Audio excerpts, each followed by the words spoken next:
Welcome to the Viking Age podcast, the official podcast of thevikingage.com. My name is Schad. I write for the Viking Age, Puckett's Pond, and Zone Coverage.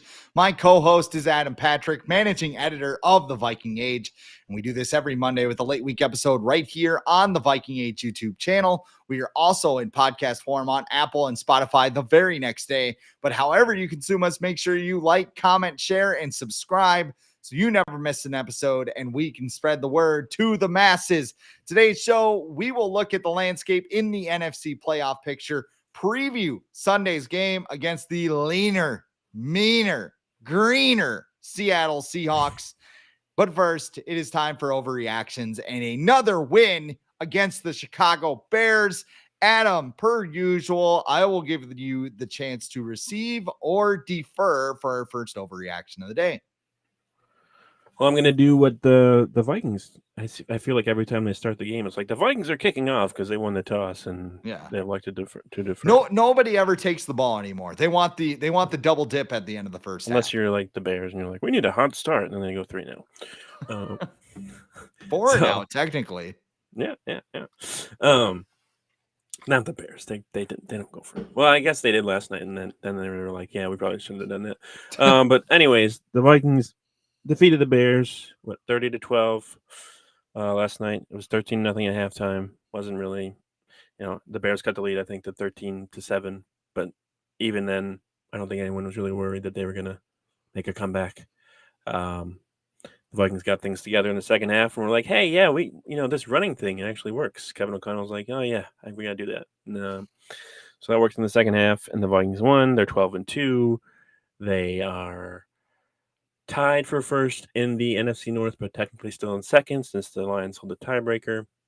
And they are, with 12 wins, they are the number 5 seed in the NFC right now. And if the season ended today, they'd be going on the road to play the Los Angeles Rams. But my first overreaction for this week following last night's win is going to be the Vikings will make the Super Bowl if they get the number 1 seed in the NFC. So with the Lions losing to the Bills on Sunday, the Vikings now have a very realistic path to the number 1 seed in the NFC and home field advantage in the playoffs.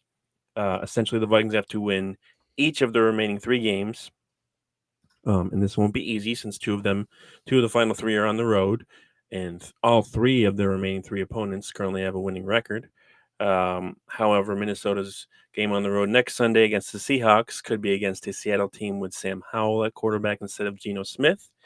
And even if Geno Smith does play, he's probably going to be hobbled and probably not be able to really move around much in the pocket and get away from the Vikings pass rush. Then in week 17, they face a Packers team at home inside US Bank Stadium. The game is at noon. It's not prime time. It's not Monday night. It's a noon game inside US Bank Stadium. And they should have a good chance to win that game. And then finally in week 18, they'll be heading on the road to face a Lions team who keeps losing defensive players every time they take another step on the field. The Vikings were a 4th down conversion away from beating the Lions in week 7.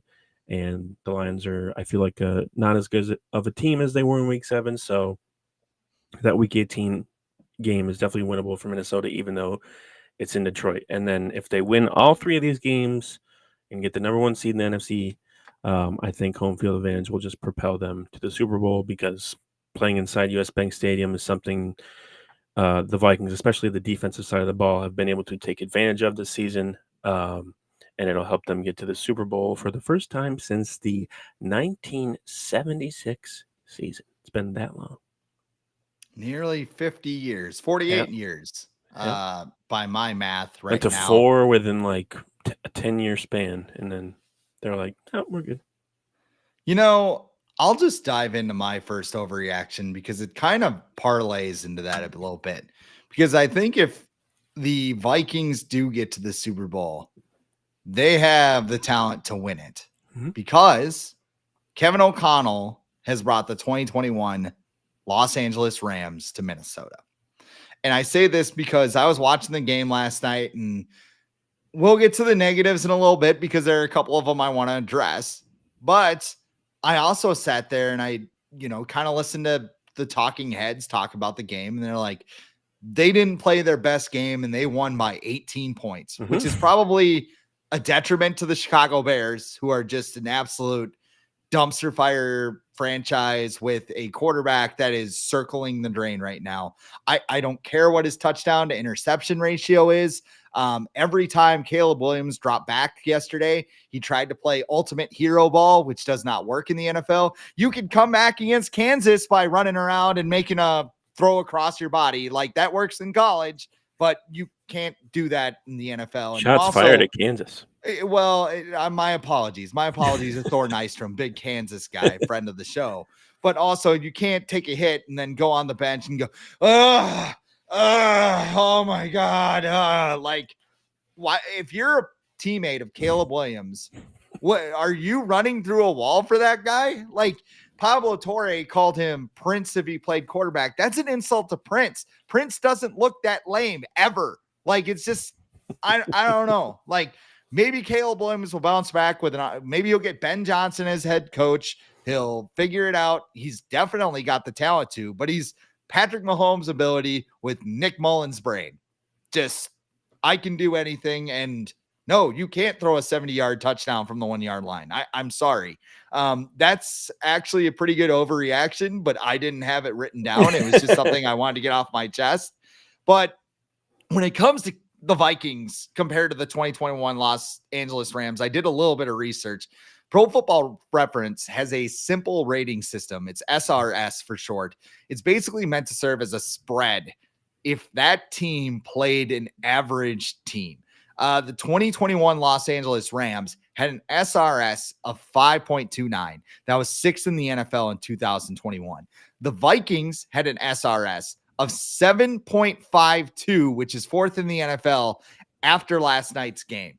And if you want to go deeper with that, through 14 games, the Los Angeles Rams are 10-4. They started the season 7-1, or this was in 2021. I apologize. Started the season 7-1, lost 3 straight games in November. They fell to 7-4. Everybody wrote them off. They won 3 straight games to get to 10-4. They had an average margin of 4.7 points, 26.8 points per game scored, and 21 points allowed per game. The 2024 Vikings, after 14 games, started the season 5-0. You lose the back-to-back games. They bounce back. They win 7 straight games now. Their average margin is 8.3 points per game. They have 26.4 points per game, and they've allowed 18 points per game on defense. So they're better defense than the Rams were, but they're doing the same thing offensively. And when you look at how it ended for the Rams, they win 2 of their final 3 games. They lost to the 49ers in the final game at home. They blast Arizona in the wild card round 34-11. And the next 3 games were white knuckle ride because they beat Tom Brady by a field goal, playing the Bucs. They beat the 49ers the following week, 20-17. And then they win the Super Bowl 23-20 the following game. I guess there's a bye week in between the NFC Championship games and Super Bowls. But what I'm basically trying to say is that Kevin O'Connell has brought that same attitude, because when they lost 3 straight games in November, they all could have been like, no, this isn't going to happen, whatever. But Kevin O'Connell has done an excellent job of quieting all the noise that surrounded this team.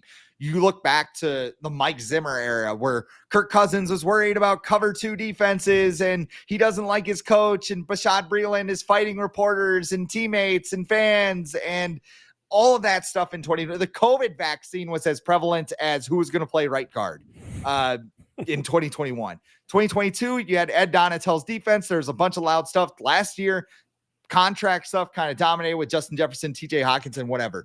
This year could have went the same way after Kyrie Jackson died, which was unfortunate. Jordan Addison gets arrested. You have Mekhi Blackman blow his knee out on the first practice of the year. JJ McCarthy gets hurt. And yet the Vikings, all they do is they just keep winning. They're bulletproof. And when I look around the NFC, like you mentioned it a little bit, but you have Dan Campbell playing Russian roulette with his team in Detroit. And look what he did. He blew his own brains out on Sunday. Nick Sirianni, that team is as combustible as How do they have 12 wins? How do they have 12 wins? It's like the D student in chemistry class that's just like, I'm gonna throw a whole bunch of shit together and see what happens, and like the school's set on fire or whatever. Like they can implode at any moment. And then you have the Packers too. And I've said this before, like Matt LaFleur. Okay, I called him a fraud in the past. He's a pretty good coach. He's good, but he's also very unhinged to the point where he's fighting with the Lions fan on there. Granted, the Lions fan probably deserved that reaction after watching local TV crews went and interviewed him. By the way, and he's like, "Yeah, bro, I totally went on there and like I did the Todd Bowles during the game. He laughed it off. He loved it, but like Matt LaFleur, he wasn't having it, man. I mean, say hi to Cheddar Bob for me while you're talking right now." I mean, and Jordan Love's basically the version of the Hydra meme where he can make a highlight reel throw one play, and then you're going, what the hell was that on the other play? So I look at every other team and like the Vikings do have work to do. We'll get to that in a second. This team is quiet. This team has the right mindset, and it's very reminiscent of the 2021 Rams, which is really exciting. And you know what? They could lose their first playoff game. Like, Matthew Stafford can hook up with his sweet little puka bear and completely ignore Cooper Kupp and destroy everybody's fantasy team. And, you know, the Vikings could be done after one game. They could also roll the ball out there and win the whole thing. And that's exciting. That's what we wanted. And, you know, even though I was kind of like, oh, there's still work to do, it makes me very excited about where this team could go in the next couple of months. It's crazy because like a few months ago, right before the season, everyone's like, oh, this Vikings team's going to tank. They're going to be one of the worst teams in the league. They're going to win 4 games. And we're all sitting here like, they have too much talent to do that. Like, they're not. They didn't sign all those guys in free agency and extend Justin Jefferson and draft JJ McCarthy to tank and be terrible. Like, it's just not in their mentality. It's not in Kevin O'Connell's mentality. So I think we're all shocked that they won 12 games, but when you sit down and watch them and look at what they've done over the season, it's not really that shocking with the way the defense has been playing, with how well Sam Darnold has been able to play, with how big of an addition Aaron Jones has been. You know, they've had some notable injuries. Christian Darrisaw, you know, lost for the season, but they went right out and traded for Cam Robinson, and he's been great.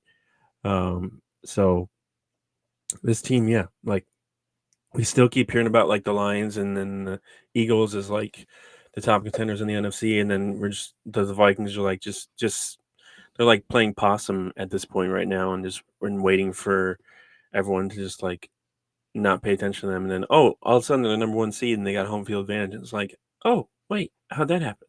And then, you know, of course we're gonna get they're not a real like home number 1 seed. Like, they'll be the easiest team to defeat. It's like fraudulenta. Yeah. Meanwhile, the Chiefs haven't even scored 30 points this year, and they're 13-1. So last time I checked, the Vikings didn't give up 48 points to an opponent at home. I'm just saying. I heard a stat the other day. I want to say it was from the Bill Simmons podcast that no team has given up, I think, 45 points or more in a game during a season and won the Super Bowl. So if the Lions did that, they would be the first. So, but I don't think it's going to happen. The Lions have too many injuries. Like they're good still on offense. I feel like they're fine, but like they can't stop anybody. And I know they played the Bills for like the best offense in the league, arguably. But they can't stop anybody, and they're going to play. Well, they got the Bears next week, so they could probably stop them. And then the Niners, and then the Vikings. And the other thing with the Lions is it's incredibly easy to get in Dan Campbell's head. Oh, yeah. Like, you know, people love Dan Campbell, and I mean, I love Dan Campbell. I think a lot of the stuff he does is pretty funny. But at the same time, like during a game, it's just like the onside kick and going for it, like, let's throw another touchdown to Dan Skipper. Let's get him some touches. It's like, what are you doing, dude? You're playing a legit team. They stopped the Bills like twice in a row, and then he's like, people are like, he didn't have confidence in his defense. He's like, but they just did like 2-3 and outs the time before. So what, like, I understand really why he did it. Vikings. Yeah, I understand why he did the onside kick, but at the same time, it's like, you didn't have to, and and the Bills returned it that far and put the game out of reach. Like, it was totally unnecessary, and he essentially lost the game for the Lions, who I think probably could have come back if they didn't do that. So, Yeah. moving on to my second overreaction. I don't think I have a negative one today, so I'll leave that to you. But my second overreaction, and I don't really think it's an overreaction. I just think it's something that needs to happen. The Vikings need to retire number 84 before next season. Okay, let's just stop messing around.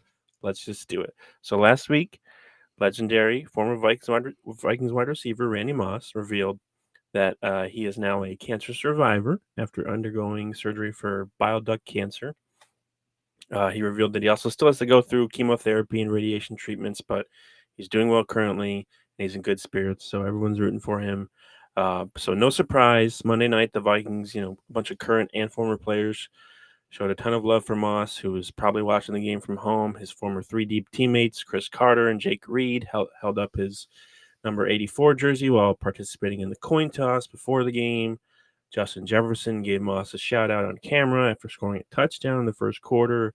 And then after the game, he wore a Randy Moss jersey during his post-game media scrum. And Kevin O'Connell also said in his post-game presser how the Vikings are thinking about and rooting for Moss, not only because Moss is a former teammate of O'Connell's, but like he's just meant so much to the Vikings organization and their fans as a whole. So all this being said, Vikings ownership, whoever makes the decisions on this stuff, please just retire Randy Moss's number 84 jersey. Get it done. Get it over with. He's more than deserving. Should have happened a long time ago. But now that there's even a sliver of uncertainty about his future, I think that it's just something that needs to happen before next season. So Josh Oliver, sorry, you're gonna have to find a new number. Yeah, teams have gotten really stingy with retiring numbers, and for good reason, because you need 90 players during training camp. So like you need more numbers. And the Vikings at the beginning of their history, they did it rapid fire. Like Fran Tarkenton's retired, McTinglehoff's retired, Alan Page. I mean, and these are like all worthy guys, but like Pittsburgh Steelers, I think they only have like 5 numbers retired. Like Franco Harris had his number retired, and like he wound up dying before he was able to see it, which is what we're trying to avoid here. Yeah, they would have no numbers if they retired like all their Hall of Fame players. Right. So that's why teams do Ring of Honors now, where it's like they put their numbers up there and they do it that way. That being said, Moss, like you said, it should have happened a long time ago. Like the number of people that I know, I'm one of them. I loved the 49ers when I was growing up. Steve Young, Jerry Rice. I had one of those, like, I don't know if you saw these, but like there were these plastic lockers, and I got one for Christmas, and it was a 49ers one. So like I was super excited to get it, and like it sat in my room forever. And everybody's like, why do you have a 49ers locker? I'm like, well, like they were awesome when I grew up. Well, yeah. And then Randy Moss showed up, and it was like bombs away. And it was like, who is this dude? This is awesome. He also, I mean, you can't specifically pin it on him, but if he doesn't show up in 1998, are they the Los Angeles Vikings or whatever? Because a lot of people didn't really care about the franchise in the 90s. They were shuffling quarterbacks. There weren't a lot of, outside of John Randall and Chris Carter, there weren't a lot of personalities to grab onto. Randy Moss was the first memory of a lot of people. So he's one of the greatest receivers of all time. He changed the way football is played, with more teams like, all right, we got to get more guys back, and we got to respect the pass, all of that stuff. I mean, the impact on the game and the impact on the franchise, he should have his number retired, and it shouldn't take something as and again, I understand why they didn't do it. You need all those guys, but like Bucky Hodges never should have worn 84. No. Cordero Patterson, yeah, it was fun, but that dude never should have wore 84. Like it should have been retired. And even when I see dudes with like 28 for Adrian Peterson, granted, Adrian Peterson is still technically active. That's another guy. So I look at this and retire his number. Yeah. In the NFL, like all the teams, you mentioned the number 84. Who does everyone talk about? It's Randy Moss. You don't talk. No one's like, oh, that's Antonio Brown. No. Everyone mentions Randy Moss first whenever you mention the number 84. It doesn't matter what team you're talking about. You say 84. That's Randy Moss. So just do what everyone is asking you to do for multiple years and retire his number. Just do it. Is he retired in? I don't think 81's retired with the Patriots, right? No. Because Aaron Hernandez wore it, right? He was 81, I believe. Yes. Yeah. So they're not going to retire that number now. Well, that's kind of unfortunate. But the Raiders haven't retired his number 18 either. So. No, I don't think they will after the last two. But all right. I just want to point out too, before I get to my next overreaction, we got a comment from Belt to Az. It's AZZ. So great name. He said, I am sick and tired of the Vikings disrespect from the media. Well, I saw a thing this morning that Stephen A. Smith thinks Sam Darnold is the future franchise quarterback, which that's not how this works, pal. Like, you can't just slam a guy for 4 months and be like, Slava Matavata Dinko, you got to sign Sam Darnold.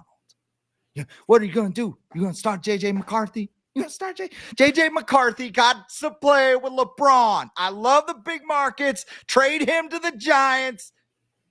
I don't know. I'm going off the Did you see, Stephen A has his own podcast and he answers like weird questions. It's pretty funny, actually. Did you it's see awesome. the question he answered? I think it was yesterday or maybe the day before, where it's like that Greg dude on Twitter who has it was like Greg 17. He's got a bunch of numbers after his name. Sure. And he asked him he gave him a diagram of a toilet and it was like broken down into like 30 squares, and he was like, which section do you aim for when you pee? And Stephen A did a whole 2-minute breakdown. I'm like, what is going on? Like, he answered that. Yeah. So there's times I don't mind Stephen A, but at the same time I'm like, what? We don't need you in every single thing on ESPN. And if you weren't, it's that saying back, I think it was a trend or one time, if you weren't with us before when we had Sam Darnold and everyone was laughing at the Vikings, then you don't deserve to have the Vikings when Sam Darnold is leading them to a 12-2 season. So, and if you're just tired of the Vikings getting disrespected in the media, I'm sorry. You should just be used to it by now, because this is just what happens. So nobody believes in us. Unless they're going to win the Super Bowl, and people are like, yeah, but if the Lions were healthy, they could have won the Super Bowl. They're the worst Super Bowl they're fraudulent Super Bowl champions. Yeah. I would take the fraudulent. They don't write that on the trophy, so it doesn't really matter. 2024 Minnesota Vikings, in parentheses, frauds. Yeah. I heard they're just going to replace Around the Horn with Stephen A arguing with himself for an hour. Could. The new show. Let's go on to my second overreaction right now. I just said a lot of good things about the Vikings, but I also think they have a lot of work to do if they want to do what the Rams did. The Bears wanted to take away big plays downfield, and they did that. But you also had 10 penalties for 56 yards. Cam Robinson looked like Todd Stussy or Mike Rosenthal at left tackle, where it was just like false start, illegal procedure. Thank God we're still doing that too. I mean, that just totally ruined the game when Cam Robinson was just lined a little too far back. I mean, by definition, yes, but I mean, it slowed the Chiefs down. That's what everybody wanted. There was also a lot of uncharacteristic things in this game. Like Justin Jefferson dropped a wide open touchdown pass, or at the very least, he gets down to the one on that play. That was a touchdown. And I mean, it was one of those plays you can't really get mad because he's had 3 drops on the year. It's like, well, it's Justin Jefferson. I don't know if their focus was a little off because they had clinched and it was Monday night and everything else. But the white uniforms throw them off. Yeah. And I also think too, there were a lot of opportunities for Caleb Williams to hunt for plays downfield. Mm-hmm. They showed one, I think Arif Hassan actually compared it to the Mitch Trubisky throw where he's got a guy wide open in the end zone at Lambeau, and Caleb Williams had the same exact thing. Again, if you're playing a good quarterback who's not laying down on the bench, getting ready to go take a nap or whatever, he makes you pay for that. Matthew Stafford, I know he kind of went God mode for a little bit in that Rams game, but I mean, he's going to make those throws. He's going to find those open receivers. Even Jared Goff is going to find those receivers. Like, we just crapped on the Lions, but like their offense still works, even with David Montgomery coming out. I mean, Jahmyr Gibbs might turn into supersonic down the stretch here. He's like, really and that's kind of scary to think about. The next 3 games are really going to determine where this team is. And I mean, we just got done too. Every contender is flawed. Like, Philadelphia could explode it. Detroit's all hurt. Green Bay. I mean, even you could look at the Rams and go, well, if you shut down Puka, like, what happens? Does Stafford just try and force it to him anyway? The Bucs gonna come out of the NFC this year because they're just it's so random. It is. It's wide ass open. Mm-hmm. That is how I describe the NFC right now. And I mean, tweak the screws. You got another. Seattle scares me because a lot of weird stuff happens in that stadium. Mm-hmm. But also, if you do wind up playing Sam Howell, it's like, I mean, he looks like dollar store Baker Mayfield, with like a quarter of the ability. Maybe he's like 25 cents Baker Mayfield. But to be fair, I don't know. He did help the Commanders get Jaden Daniels, so he should be, pat on the back for that. This is true. Thanks for getting us our franchise quarterback. You're going to Seattle. Yeah. No, I think every team rolls the ball or goes into the week and goes, all right, we need to clean this stuff up. I mean, it's nothing out of the ordinary. I'm sure in Kansas City right now, they're going like, we got to fix this stuff or else we're going to get bounced by Lamar Jackson or Josh Allen, for that matter. So, yeah, I don't know. I mean, I took a minute to like take a deep breath, calm down. And I was like, okay, like just tune it up. That's all I'm saying. Yeah, I think the Bears probably went back last week after getting destroyed by the 49ers and were like, hey, why does our defense suck so bad after Eberflus left? And it's like they probably like try to do too many different things, and then they kind of went back to what they were used to last night. And it's a divisional game. Teams are familiar with each other. They know how some of the tendencies of their opponents.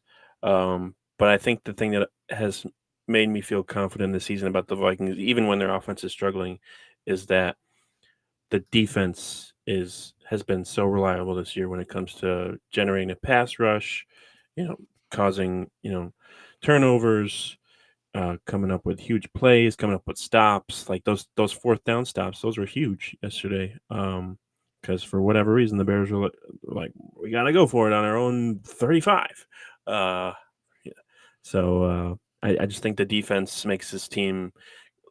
Helps the stress levels get down to a level where they're manageable. Still stressed, but more manageable than, last year or even definitely the year before with Ed Donatel. So, for my final overreaction, I'm going to go outside. Well, I guess it's kind of Vikings related because it has to do with the current Vikings player. But so in the upcoming offseason, I think in the upcoming offseason, I think the 49ers should trade Brock Purdy to the Titans and then sign Sam Darnold in free agency. Yeah. So Brock Purdy is heading into the final year of his contract, and there's already reports that the 49ers want to extend him and they're going to try and work out a deal. But, Purdy is probably going to try and get a contract that pays him over, $50 million per season. And I don't think he's worth anywhere close to that.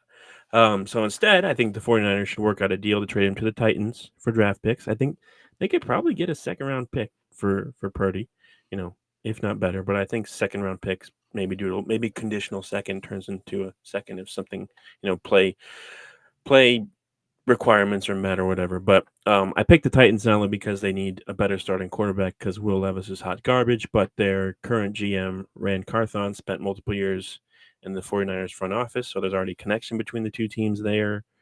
So then once the 49ers traded Purdy to the Titans, they could sign Sam Darnold in free agency. The Niners are projected to have over $64 million in cap space next year, so they should have no problem affording Darnold. And Darnold probably is going to cost $50 million a year. They could probably get him for like $35, $40 million a year. They're also very familiar with Darnold since he was with the team in 2023. And, say what you will about Kyle Shanahan. We ripped on him a bunch on this podcast, and plenty of people have. But He's one of the few coaches in the NFL who could probably get the most out of Sam Darnold. So Brock Purdy to the Titans and Sam Darnold to the 49ers in 2025. I think I think the 49ers are headed to a full-blown rebuild here soon. Oh, wow. Like, you want an overreaction. Debo's gone. Yeah, Debo's not looking the same. George Kittle's not getting any younger.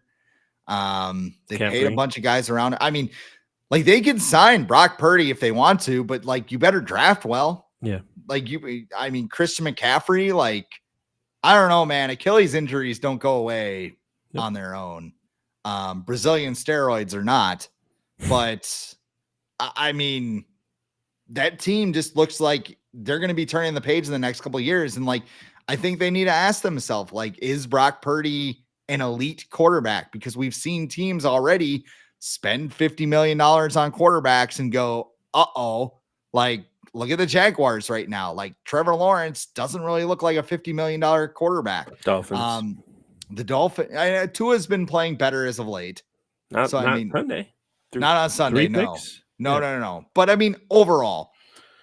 But he's not worth 50 million that he's There's getting. also a risk factor with Tua Tagovailoa. Well, then what about Daniel Jones?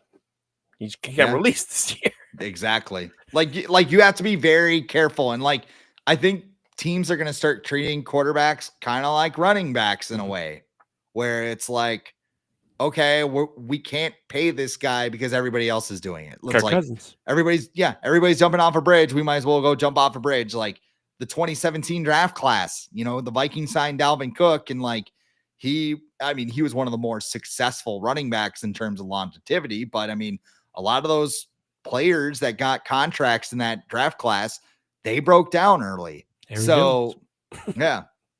So I mean, I think the 49ers need to be very careful, and they might just look at that and go, okay, we got to rebuild this thing because we're not getting any younger. People are getting hurt, which might say something about the head coach. You could say they're entering a competitive rebuild. You could say that. And a couple years later, you could be scolding like my man Viking Jerome says in the comments right now. I'll go to my third reaction, then we got to get some sponsors in here. But the NFL has killed the onside kick. I'm not a big like onside kick. Like, I don't need to see it every game, but like the surprise onside kick was kind of fun. It was kind of cool. Like, exactly what's going to happen on a kickoff now. And it's not a lot of fun. And I understand why the NFL did the XFL kickoff rules, the hybrid. They want to make it safer, but they also want more returns. I'm kind of surprised like special teams coaches haven't like designed plays because it just feels like get the ball, run as fast as you can. Has there only been like 2 returns this year for touchdowns? There haven't been a lot. Yeah. Like, like your base, it's more like a running play. I'm surprised nobody's been like, all right, we're going to integrate some zone blocking schemes, and maybe they have, maybe I'm not paying attention, but it doesn't feel like anything's getting sprung. You just have guys running forward and taking a hit. But as far as the onside kick goes, you have to be trailing in the fourth quarter and you have to declare it. So the opposing team knows that you're onside kicking now. I wouldn't do it 10 minutes left in a game. But there's almost no chance of recovering that in that situation. I think it's time to go adopt another XFL rule, and that's 4th and 15 in lieu of an onside kick.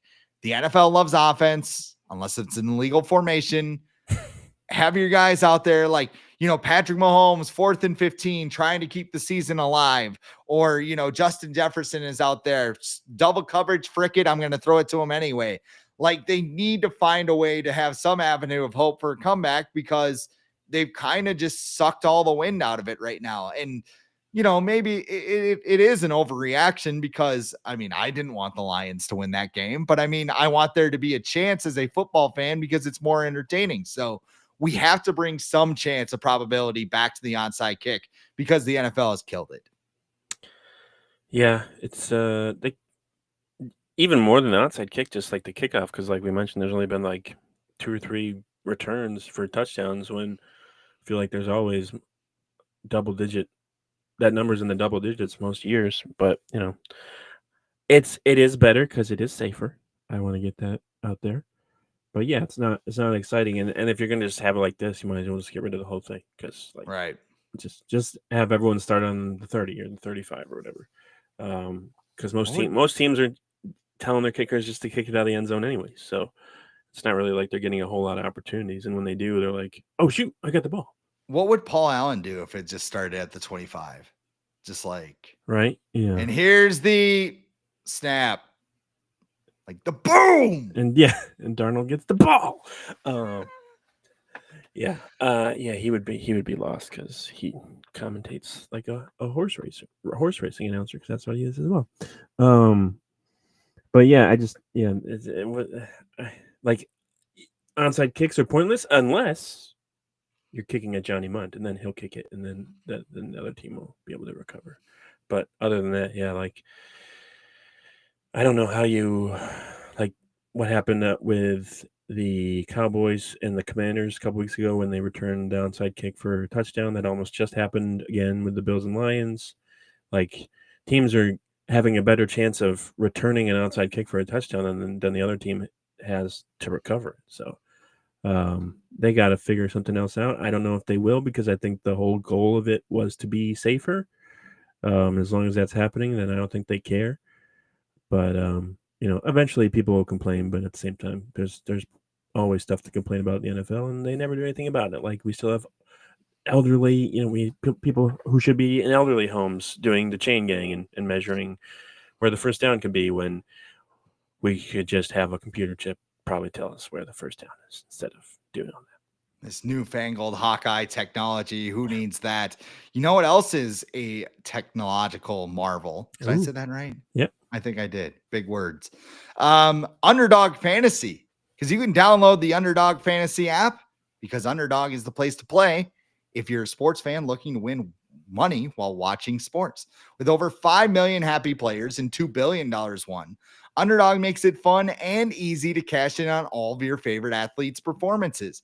Compete against other players just by selecting higher or lower on 2 or more players' stats, and you could win up to 1,000 times your money. So turn every touchdown into a win with Underdog. Underdog is the best place to cash in on all of your takes this football season. Which ones are going off? Which players are ice cold? Make your entries in just a few taps and turn your sports opinions into real money. Underdog also has vulture protection. If you select a designated running back to score a touchdown in your pick'em entry and they get vultured, they will rescue your entry. And they also have a game known as Red Zone Rush, a game you won't find anywhere else. Just pick whether or not a player will score a touchdown by swiping right for yes and left for no. It's as simple as that. Plus, your entry will be automatically boosted, and you'll get a 51% profit boost when you play. I've been an Underdog fantasy player for a few years now. Adam has as well. Actually had a friend last night do a little five pick entry. I'm trying to use my words carefully here, but he had Justin Jefferson first TD. Got that out of the way. And then he just needed one Caleb Williams interception at higher on 0.5. And, Caleb doesn't throw interceptions, but he just would rather get clobbered. Like he'd rather die than throw an interception, which is a Marvel concept, but should have gone with a fumble. Exactly. The fumble would have cashed in on that. So that, or you would have won with the fumble. Sorry, I'm choosing my words carefully again, but you can win some cash too if you had Justin Jefferson touchdown, higher on touchdowns, and Caleb Williams higher on fumbles. You could win some cash. All you had to do was download the app today. You use the code THEAGE. It's all one word. Get up to $1,000 in bonus cash instantly. Again, download the app today. Use the code THEAGE. You get up to $1,000 in bonus cash instantly. Select higher or lower on your favorite players and cash in on Underdog. You must be 18 plus, 19 plus in Alabama and Nebraska, 19 plus in Colorado for some games, 21 plus in Massachusetts and Arizona, and present in a state where Underdog Fantasy operates. Terms apply. Void in Colorado. If you're concerned with your play, call 1-800-GAMBLER or visit www.ncpgambling.org. And in Arizona, call 1-800-NEXT-STEP. That's 1-800-639-8783. or text next step to 53342. And in New York, call the 24/7 Hope line at 1-877-8-HOPE-NY or text HOPE-NY. That's 467-369. All right. It is time for one of our favorite segments on our Monday shows. We pick one player to acknowledge in honor of our tribal chief, Roman Reigns, and former Viking Roman Reigns, by the way. Adam, who do you acknowledge after the win over the Bears? Well, I don't know if I've acknowledged him this year or you have, but I just feel like he just deserves this because the last few weeks, I feel like everyone's been pretty hard on Aaron Jones because we were wondering if he was ever going to stop fumbling. But in the last 2 weeks, he hasn't fumbled once, so kudos to him for hopefully fixing that problem. And then other than his fumbling issues, he's been a really great addition to the Vikings this season. There was more proof of that on Monday. Really kind of got the Vikings out of their funk in the second half by getting a bunch of yards on the ground. He finished the game with 86 rushing yards and 1 touchdown on 18 carries, and also caught 2 passes for 20 yards. He's going to be a big key for the Vikings down the stretch and in the playoffs. So I just wanted to acknowledge Aaron Jones for his performance on Monday and hopefully fixing his fumbling problems. So I acknowledge you, Aaron Jones. He got a chance to do the bank vault, but it didn't go so well. It wasn't tall enough. It's too high. Yeah, it's a bit of a high one. So he was able to do it like in the end where they're like the suites are or whatever on the field. Yeah. But, but not the other side. He did like a Spider-Man instead. Yeah, and he did and like the guy on top's like pounding on his hand. He's like, I'm not doing this anymore. This is not a good idea. So now he has to do it on one side of the stadium where it works. Right. And he'll just run to the other side now instead or of just... or he could run to the field suites. Like he could just run off the field and be like just crowd dive into there. Yeah, he could just have like a teammate, go on like their back and he could just step on it like a ledge or whatever and get it. I'm just thinking of how that could go poorly. Like, Aaron Jones eats a doomsday device after a touchdown. Gashes Brian O'Neill's back, and O'Neill's questionable for the next game. Maybe that's the next Cam Bynum interception. It's like a 3D on teammate or something. He did a dance last night, but I don't think it was. Obviously, it wasn't good enough to go viral because he did one, I think, after the Cashman pick because Cashman was probably like, you do it, whatever. You're good at this. Do the thing. You do whatever you got to do. Well, we can't have banger after banger. Right, sometimes everybody has a misstep every once in a while. A guy that rarely has missteps is who I'm going to acknowledge here, and that's Justin Jefferson. I don't think we've done it on this segment yet because we just acknowledge Justin Jefferson every day because he's the best receiver in the NFL. 7 catches, 73 yards and a touchdown. He could have had 8 catches, 102, but that's neither here nor there. I'm acknowledging him because Justin Jefferson just gets it. AJ Brown is in Philadelphia ready to murder someone because he's not getting the ball. Even Jordan Addison's free 3 thing. You could say that's his catchphrase all you want. He did it because he wasn't getting the ball. Very convenient. Yeah. It is. It's pretty brilliant to say that. And Jamar Chase is also ready to go nuclear on the entire city of Cincinnati right now. But Justin Jefferson on Monday, double teamed all game. They showed the montage. He's running his routes at full speed. Maybe I'm getting old where I'm like, that's my kind of guy, but he salutes Randy Moss, who should be acknowledged as is. You kind of already did it already, saying his number should be retired. I don't think you can have a better face of the franchise than Justin Jefferson because, kids love him. I have a godson who he learned his first Viking player, and it was Justin Jefferson. So he loves him now, and he's trying to do the gritty, which is pretty funny.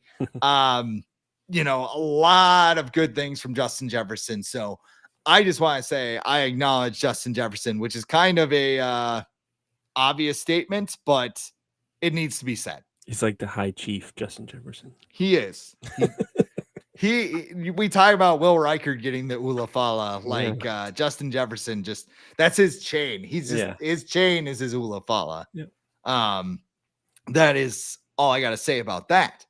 Vikings Seahawks Sunday. What is it? Lumen Field now?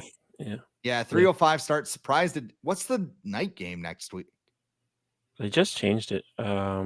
Falcons and It can't be Falcons Saints. Oh no, that's week 17. No, it's not Falcons. Week 16 schedule. Sorry, this is something it just kind of came to mind. But I mean, I was kind of thinking they were going to do it, but also the Seahawks just hosted. They just hosted Sunday Night Football. Oh, So the Packers are on Sunday night again. They're on Monday night actually. Oh yeah, New Orleans at Green Bay. So yeah, that'll be fun. Actually, the Sunday game is Tampa Bay at Dallas. Oh my god! So we need more Cowboys in our life. I mean, it'll get high ratings because that's just the Cowboys. So they're never gonna flex a Cowboys game out. Who gonna stop them? Yes. Like what? Cowboys and Giants got like the most views ever for Thanksgiving game, and it was like because everybody's sitting there with nothing to do. What are they gonna do? Talk to their family? Like we gotta watch my family's Drew Lock versus going right now, going like we gotta watch Drew Lock versus Cooper Rush. Come on. Let me tell you about the U.S. economy. No, I'm gonna watch Cooper Rush instead. We've both looked at this game as an automatic loss, though. Like, has our tone changed over the last couple weeks? I mean, in the last 48 hours, probably. Yeah, I think that injury to Geno Smith is huge. Whether Sam Howell plays or not, I think Geno Smith's going to be banged up at the very least, even if he's able to go, which is great news for the Vikings pass rush. So right now, Vikings are currently favored by 3.5, according to FanDuel on the road, which is always good when you're favored on the road. But the Vikings are 1-7 in their last 8 trips to Seattle, dating back to '96, and their last win happened all the way back in 2006. And I want to say Chester Taylor had like a 97-yard run or something in that game. Yes. Yeah, but we mentioned earlier, Geno Smith, either he won't play or he'll be banged up at the very least. Seattle is 8-6, but their last win over a team with a current winning record this season was back in week 1 when they beat the Broncos. So they've won a lot of games, but they beat like the Cardinals and a bunch of other teams, the Giants, that just not very good. They turn the ball over a bunch on offense. They've allowed the 3rd most sacks in the NFL, so there should be plenty of opportunities for the Vikings defense. But something to consider for the Vikings is that Sam Darnold's performance has been noticeably different when he plays outdoors compared to indoors. This, it's not really shocking because you'll get Jared Goff's splits like that. It's kind of similar, but his passer rating drops from 115.9 indoors to 90.7 outdoors, and then his completion percentage drops from 70.1 indoors to 63.6 outdoors. So that's something to probably pay attention to. All this being said, I wouldn't be shocked if the Vikings lost, but I still think they should be able to escape Seattle with a win for the first time since 2006, and I'll say they win 26-18. My mom, she doesn't know how to comment on YouTube, so she already sent me a text. What the hell, Chris? What's wrong with your family? Nothing. Like, seriously, there's nothing wrong with my family. Right. I'm just saying everyone's perfect. A lot of people would probably rather watch Cooper Rush than talk about politics. That game's usually when like people are taking a nap anyways. So maybe they weren't actually watching, they just had it on. Yep. Yeah. And they woke up like, well, what's the score? Drew Lock's on the Giants? Why Drew Lock? I'm gonna eat some more pie. Yeah. The Sam Howell thing, that is kind of what would open the door and make me feel comfortable about this game. Like thinking about like Seattle losses, I think like Alexander Madison not running through a wide open hole is at the top of my list. Yep. And then the Seahawks went 99 yards in an empty stadium to beat the Vikings. Got yelled at by Harrison Smith. Yes. But also too, I mean, even if Sam Howell does play, Mike McDonald sounds like a yacht rock king, but he's a pretty good defensive coach. And I mean, that could be a problem for Kevin O'Connell's offense because like sometimes They don't really have it. I don't know. I mean, I think the Vikings should win this game. It just might be more difficult than we expect, and that's fine. Win the games. Mhm. That's all. Like, I don't care how it looks over the next 3 weeks. Win the game. Like, if you win the next 3 games, the road to New Orleans goes through Minneapolis. And what was it? I don't think the Vikings have had home field advantage since 1998. Well, the Super Bowl's also in Arizona. So Super Bowl's in Arizona? yeah, I think so. It's in New Orleans. No, it's not. I don't think so. No way. Hang on. It's in Arizona. New Orleans. Shoot. New Why have Orleans I been hosts- saying Arizona? Maybe it's next year? Really? New Orleans hosts its record-tying 11th NFL championship game, Super Bowl LIX, on February 9th, 2025. All right. I guess you're right. Okay. At the Caesars And you know Superdome. what? That would be great because Justin Jefferson would get to win the Super Bowl in his hometown, in his home state of Louisiana. So perfect storybook.